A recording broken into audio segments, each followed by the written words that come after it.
वागर्थाविव सम्पृक्तौ वागर्थप्रतिपत्तये जगतः पितरं वन्दे पार्वती परमेश्वरौ. असं त्या जगन्नियंत्या पार्वती परमेश्वराला वंदन केलेलं आहे. त्या वाणी आणि तिचा अर्थ जसे एकमेकांमध्ये सामावून गेलेले आहेत, तसंच या जगामध्ये प्रकृती आणि पुरुष यांचं मिलन झालेलं आहे आणि त्यातूनच ही सृष्टी उत्पन्न झालेली आहे. त्यांचा आशीर्वाद घेते, त्यांना वंदन करते. आपण सगळे श्रोते जगदीश मूर्ती आपल्या श्रोत्यांच्या अंतरात्म्याला वंदन करत आहे आणि आजच्या आणखीन एका नव्या विषयाला सुरुवात करत आहे. या पृथ्वीवरती अनेक जीव आतापर्यंत या पृथ्वीच्या निर्मितीपासून कितीतरी जीव या पृथ्वीवर जन्माला आले, मृत्यू पावले. माणसामध्ये सुद्धा कितीतरी अब्जावधी माणसं जन्माला आली, या पृथ्वीवर जगून गेली.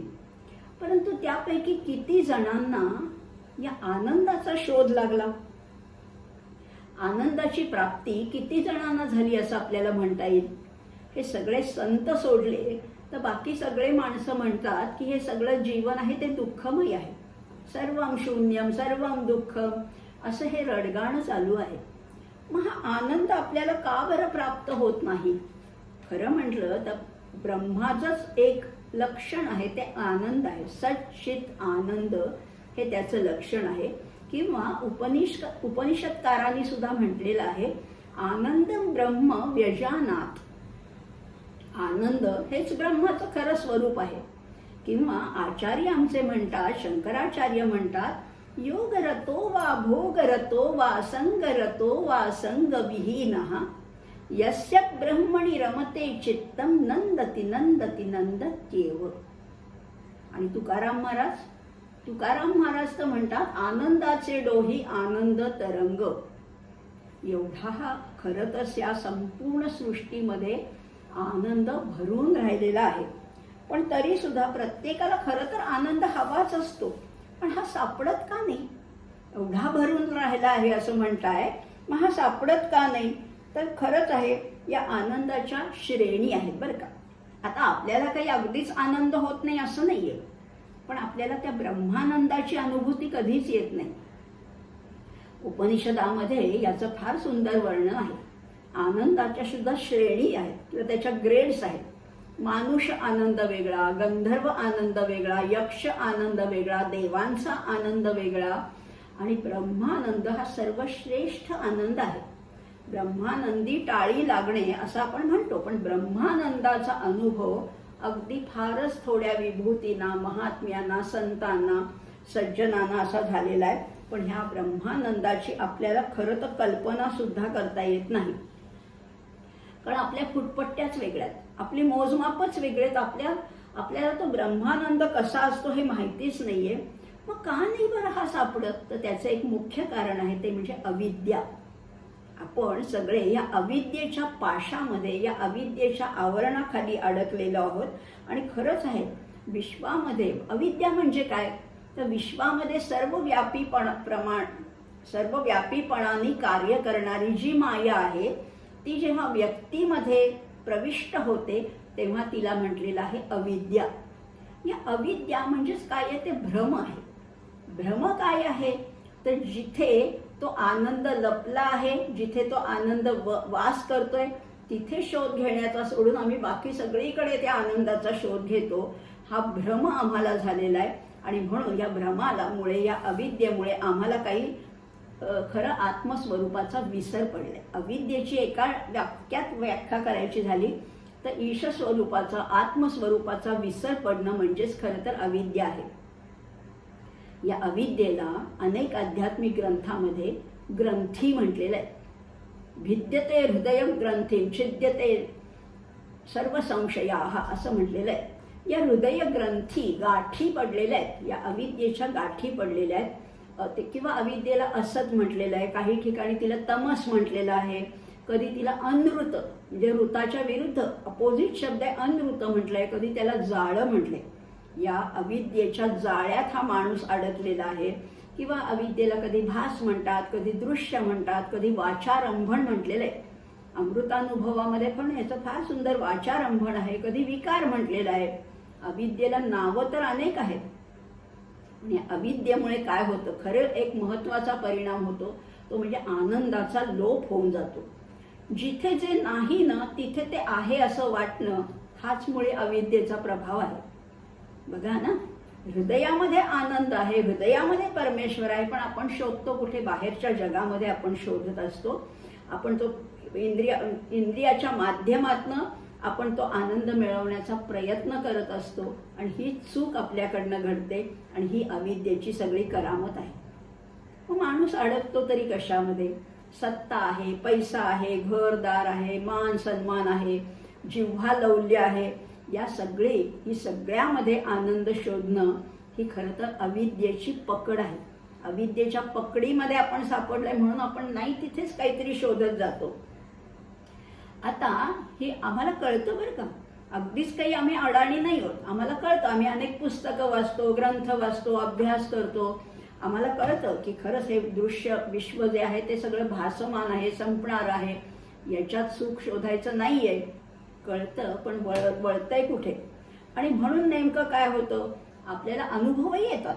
आयुष्यामध्ये कितीतरी दुःखाचे प्रसंग येतात, कितीतरी अनुभव येतात, पण अनुभवाने आम्ही काहीच शहाणे होत नाही, काहीच शहाणे होत नाही. आणि या मृगचळाच्या पाठीमागे धाव धाव धाव धावत असतो. मग आता या अविद्येच्या कचाट्यातनं तर आम्हाला सुटायचंय, नक्कीच सुटायचंय.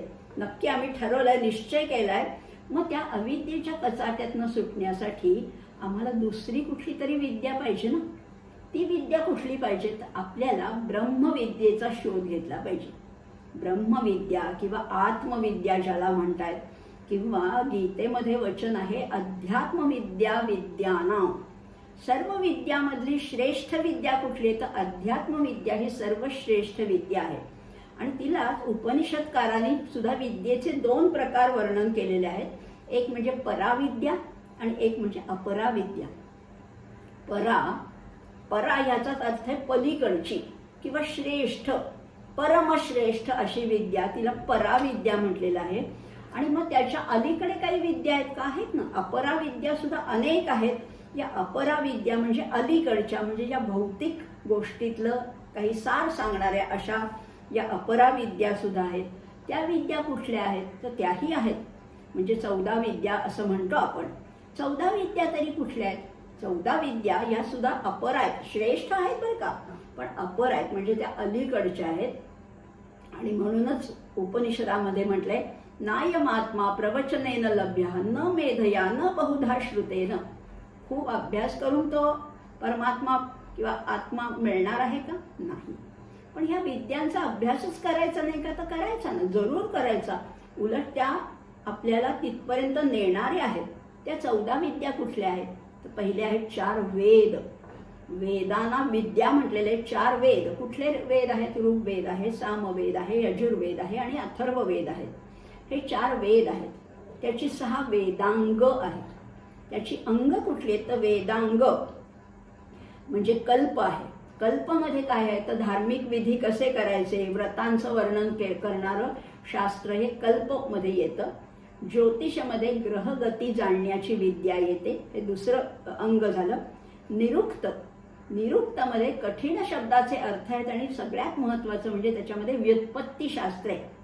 त्या शब्दाची निर्मिती कशी झाली हे सगळं शास्त्र त्याच्यामध्ये येतं. छंद हे एक वेदांचं अंग आहे. त्याच्यामध्ये शब्दांची गेय रचना, छंद आपल्याला परिचित आहेत. अनुष्ठूप आहे, त्रिष्टूप आहेत, बृहती आहे, जगती आहेत, असे अनेक छंद आहेत. हे छंद हे त्याचं एक 4थं अंग झालं. शिक्षा हे त्याचं एक विशिष्ट असं अंग आहे. शिक्षामध्ये शिक्षण आहे, अध्ययन आहे आणि त्याहीपेक्षा महत्त्वाचं म्हणजे उच्चारण आहे. कुठल्याही गोष्टीचा, कुठल्याही शब्दाचा व्यवस्थित उच्चार केला तरच त्याचं फळं मिळतं असं म्हटलेलं आहे. आणि उच्चारणाचा वर या या शिक्षेचा मोठा भर आहे. आणि शेवटचं आहे ते व्याकरण. शब्दाचं म्हणजे भाषेतील शब्दांच्या व्यवहाराचं शास्त्र या व्याकरणामध्ये सांगितलंय. म्हणजे 4 वेद ही विद्या झाली, 6 वेदांग म्हणजे ती पण विद्या ह्या प्रकारातच मोडतं, म्हणजे 10 झाले.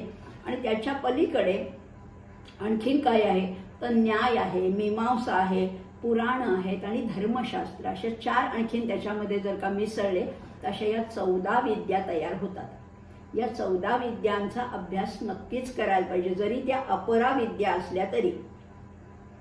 कारण आता ह्या पराविद्या आणि अपराविद्या बरं का, आता ही पराविद्या आहे ना, त्याचा साक्षात्कार जेव्हा होतो त्याला म्हटलेलं आहे अपरोक्षानुभूती. आणि अपराविद्या केव्हा मिळतात तर प्रत्यक्ष ज्ञान किंवा परोक्ष ज्ञान त्याला म्हटलेले. प्रत्यक्ष किंवा परोक्ष, पण त्याच्या पलीकडे जे श्रेष्ठ ज्ञान आहे त्याला अपरोक्षानुभूती म्हटलेलं आहे. आणि एकदा अपरोक्षानुभूती झाली किंवा परेचं ज्ञान झालं, पराविद्या, आत्मविद्या, ब्रह्मविद्या समजली की मग जाणायचं काही उरतच नाही. छांदोग्य उपनिषदामध्ये एक असा वचन आहे किंवा एक असं विधान आहे, यस्मिन् विज्ञाते सर्वं विज्ञातं भवति. एक तत्व जाणलं की सगळं जाणल्यासारखंच आहे.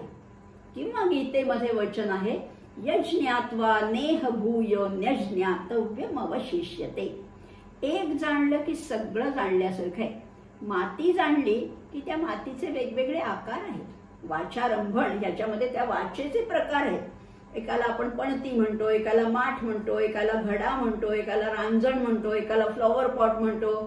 याच मातीचे सगळे प्रकार आहे. एक माती जाणली की सगळं जाणलंय. तसंच अपरोक्षानुभूती ज्याला होते त्याला या सगळ्या जगाचं ज्ञान होतं. आणि ज्ञान याचा अर्थ एवढं त्याला नक्कीच कळतं की ब्रह्म हे या साऱ्याचं अधिष्ठान आहे आणि त्याच्यावर या जगताचा भास होतोय. हे जग टिकणारं नाहीये, मिथ्या आहे, संपणार आहे.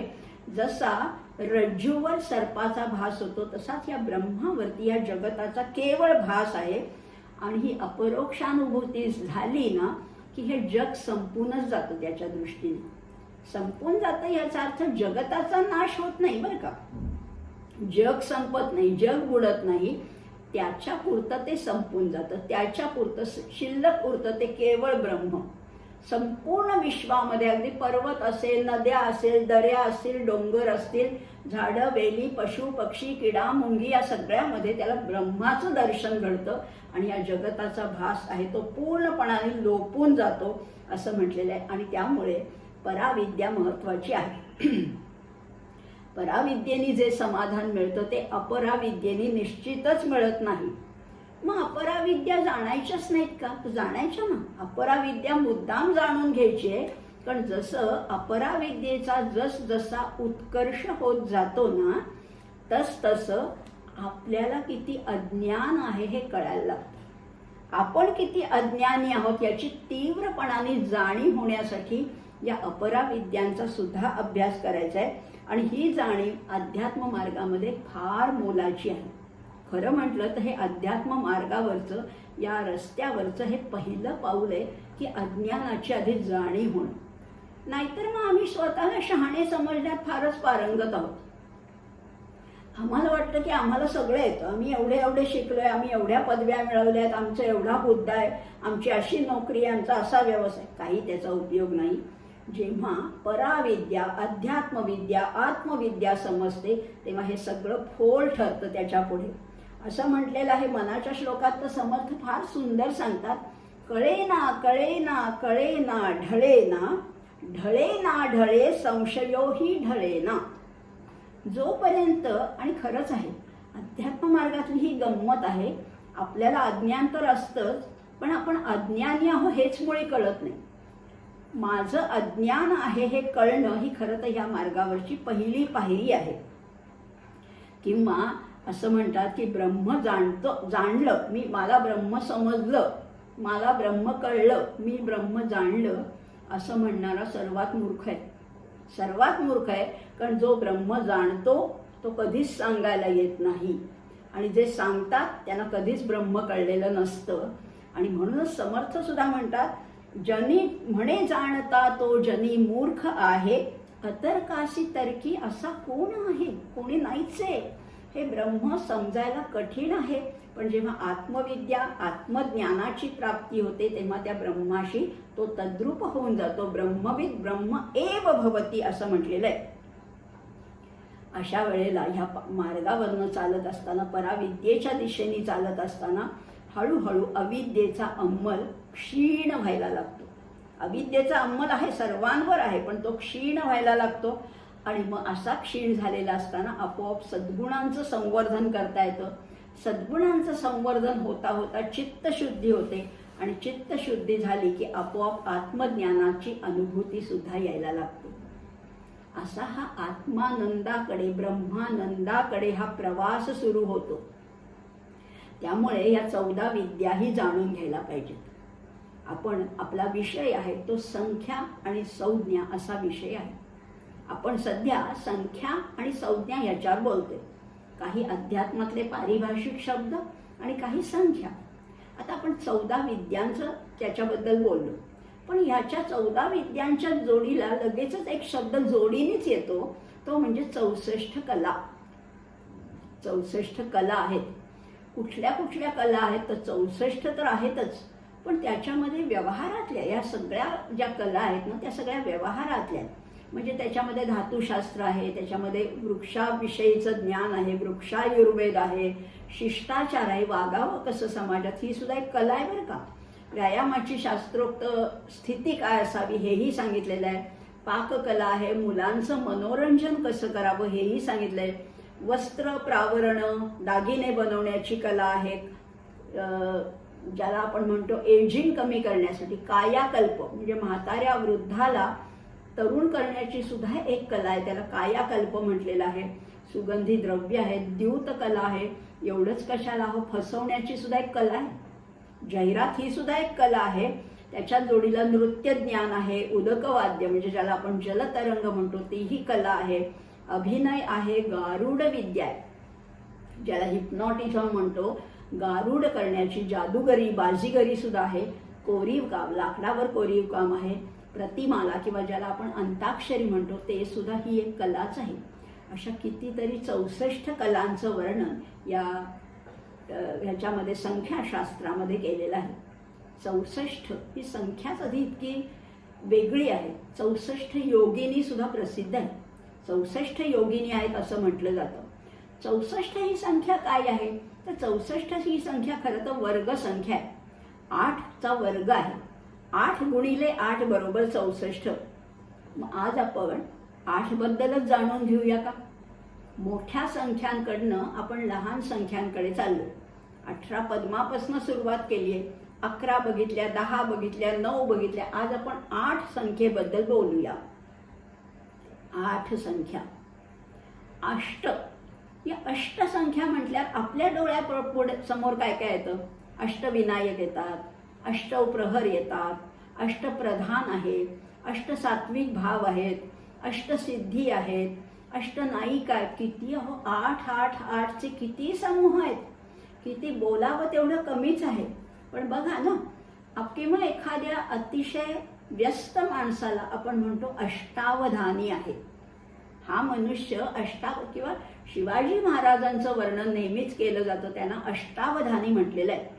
एकाच वेळेला 8 ठिकाणी लक्ष ठेवणारा त्याला अष्टावधानी म्हणतात. पण एवढा आपल्याला व्यवहारातला अर्थ माहिती आहे. पण आजही अष्टावधानी असणारे अगदी मोजकेच लोक आहेत. पण दक्षिण भारतामध्ये 8 ठिकाणी लक्ष ठेवणारे, म्हणजे एकीकडे चर्चा चालली, एकीकडे श्लोक चाललेत, एकीकडे सुभाषित चालली, एकीकडे वेदाचं आहे, एकीकडे आजच्या जगातलं, अशा 8 ठिकाणी लक्ष ठेवणारे अष्टावधानी सुद्धा आजच्या युगामध्ये आहेत. किंवा आज आपण गृहिणीला, एखाद्या नोकरी करणारी गृहिणी जशी 8 आघाड्यावर लढत असते अक्षरशः, किंवा ज्याला आपण आता आजच्या जगामध्ये मल्टीटास्किंग म्हणतो, ते सुद्धा अष्टावधानाचाच एक प्रकार आहे ना. असे 8 8 8 काय काय आहेत ते आज आपण बघणार आहोत. आपण म्हणतो अष्टप्रहर शब्द वापरतो. अष्टप्रहर म्हणजे 24 तास.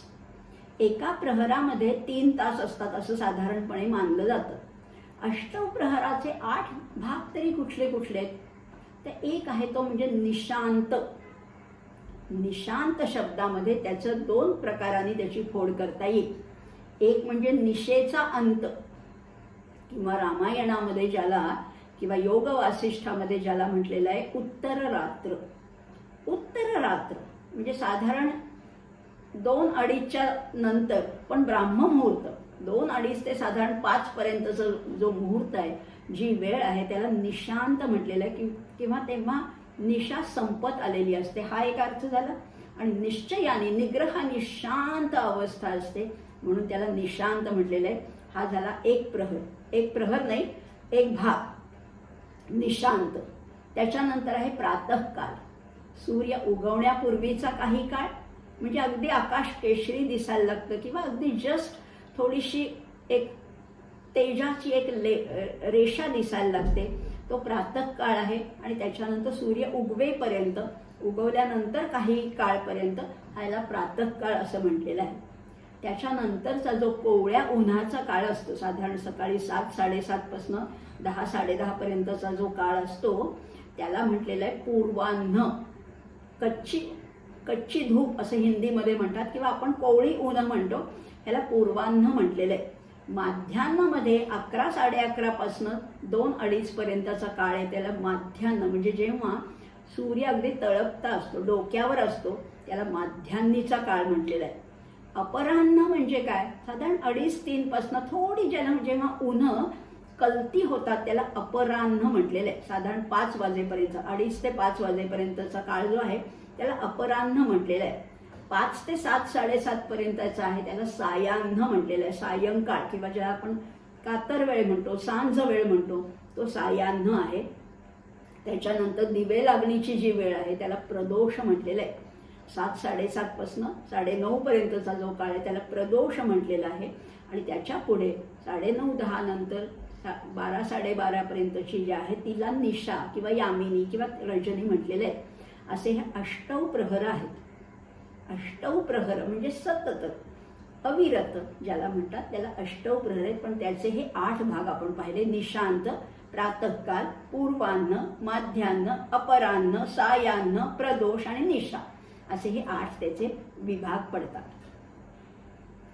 अष्ट म्हटल्यावर आणखीन एक गोष्ट, आपल्या पूजेमध्ये आवश्यक असणारी एक गोष्ट आपण नेहमी वापरतो, ती म्हणजे अष्टगंध. आपल्याला वाटतं अष्टगंध म्हणजे एखादं काहीतरी मिश्रण असेल, म्हणजे एखादी काहीतरी वनस्पती असेल, असं नाही.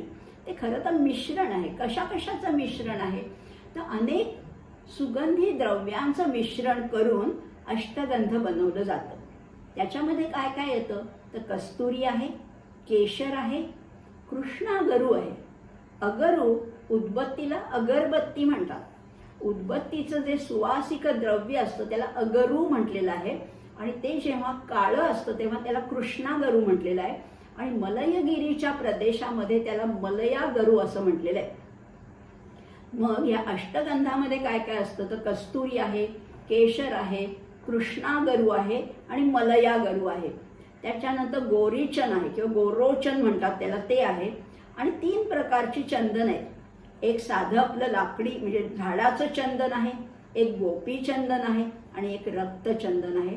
अशा या 8 गोष्टींचं मिळून अष्टगंध बनवलं जातं.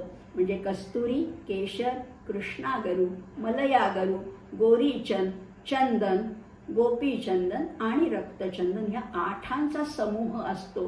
त्याची जेव्हा पावडर करतात तेव्हा ते अष्टगंध होतं आणि त्याच्यामध्ये या सगळ्याचा समावेश आहे. अशा या 8 गोष्टींबद्दल आपण बोलणार आहोत. आता ह्या जसं आपण म्हटलं अष्टविनायक, अष्टविनायकाला अष्टगंध तर प्रिय आहेच आहे. अष्टगंध म्हटल्यावर अष्टविनायकांचा उल्लेख येणारच. अष्टविनायकामध्ये काय काय आहे, तर 8 गणपती आहेत आणि ते सगळे महाराष्ट्रामध्ये आहेत. या अष्टविनायकाची यात्रा 3 दिवसात किंवा 2 दिवसातही करणारे अनेक लोक आहेत. हे कुठले कुठले गणपती आहेत आणि त्यांचं स्थान महात्म्य काय आहे, तर पहिला सगळ्यात आहे, पहिलं दर्शन घ्यावं ते मोरगावचं घ्यावं असं म्हणतात. आणि मोरगावला कुठला गणपतीचं नाव काय आहे, तर मयुरेश्वर आहे. मोरगावचा मयुरेश्वर आहे. थेऊरच्या गणपतीचं नाव आहे चिंतामणी. माधवराव पेशव्यांचं अतिशय लाडकं असं देवस्थान ते म्हणजे थेऊरचा चिंतामणी आहे. लेण्याद्रीला कुठला गणपती आहे, तर गिरिजात्मज. गिरिजेचा जो आत्मज आहे, गिरिजेचा जो मुलगा आहे, त्याचं स्थान लेण्याद्रीला आहे. ओझरला आहे तो विघ्नहर आहे, विघ्नांचा नाश करणार आहे. पालीला बल्लाळेश्वर आहे. पालीच्या जवळ मढ इथे वरद विनायक आहे, सिद्धटेकचा सिद्धिविनायक आहे आणि रांजणगावचा महागणपती आहे.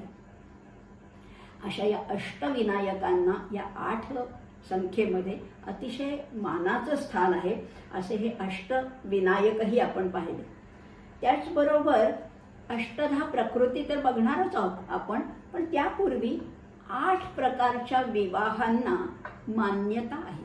धर्मशास्त्रामध्ये विवाह कुठले कुठले मान्यता ज्याला आहे असे विवाह कुठले आहेत, तर पहिला आहे ब्राह्मविवाह. ब्राह्मविवाह म्हणजे काय, तर सालंकृत कन्यादान, हुंडा वगैरे नाहीये, वरदक्षिणा वगैरे नाही. त्या जी आपली कन्या असेल तिला पूर्ण अलंकाराने सालंकृत करून तिच्या पतीकडे, पतीच्या घरी किंवा श्वशुरगृही तिला पाठवणं, याला ब्राह्मविवाह म्हटलेलं आहे. दैवविवाह. विवाह म्हणजे पूर्वी राजांकडे मोठाले यज्ञ व्हायचे. या यज्ञ प्रसंगी ऋत्विजाला दान म्हणून आपली कन्या सुद्धा दिली जायची. अशा अनेक राजकन्यांनी ऋषिकुमारांशी विवाह केलेले आहेत. याला म्हटलेलं आहे दैवविवाह. आर्षविवाह काय आहे, तर आर्षविवाह म्हणजे त्या आपण मुलगी देणार, तिच्या बदल्यात काही धन घेणं, याला आर्षविवाह म्हटलेलं आहे. आणि प्राजापत्य विवाहामध्ये धर्माचरण करण्यासाठी कन्येचं दान करणं, याला प्राजापत्य विवाह असं म्हटलेलं आहे. धर्माचं आचरण करण्यातला एक भाग म्हणून, एक त्याचं अंग म्हणून कन्यादान करणं. आसुर विवाहामध्ये तर फारच वाईट प्रथा आहे, पण त्याच्याबद्दल आपली कन्या त्याला दिल्याबद्दल त्याच्याकडनं दर महिन्याला किंवा एक ठराविक मुदतीसाठी शुल्क घेणं, ह्याला आसुर विवाह म्हटलेला आहे. गांधर्व विवाहाचा आपण अनेक वेळेला उल्लेख ऐकतो कथांमध्ये. गांधर्व विवाह म्हणजे इतरांची संमती असो किंवा नसो, वधू आणि वरांची परस्पर संमती असेल तर हा गांधर्व विवाह एखाद्या देवालयात, एखाद्या मंदिरामध्ये परमेश्वराच्या साक्षीने केला जातो. त्याला गांधर्व विवाह म्हटलेला आहे. राक्षस विवाह आहे, त्याला तो मात्र त्या कन्येला जबरदस्तीने आणलेला आहे, तिची इच्छा नसताना तिला आणलेला आहे. आणि पैशाच्या विवाहामध्ये पण असाच प्रकार आहे, पण तिला चोरून आणलेलं आहे. कुणालाही न कळत तिला चोरून आणून विवाह करणं, याला पैशाचा विवाह असं म्हटलेलं आहे.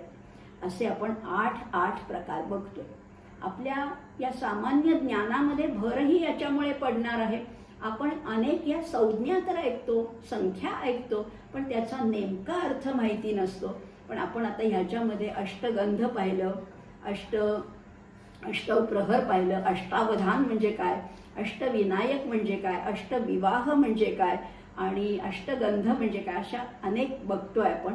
अशा या 8 संख्येमध्ये आणखी कितीतरी गोष्टी सामावलेल्या आहेत, त्याही आपण एक एक करत बघणार आहोत.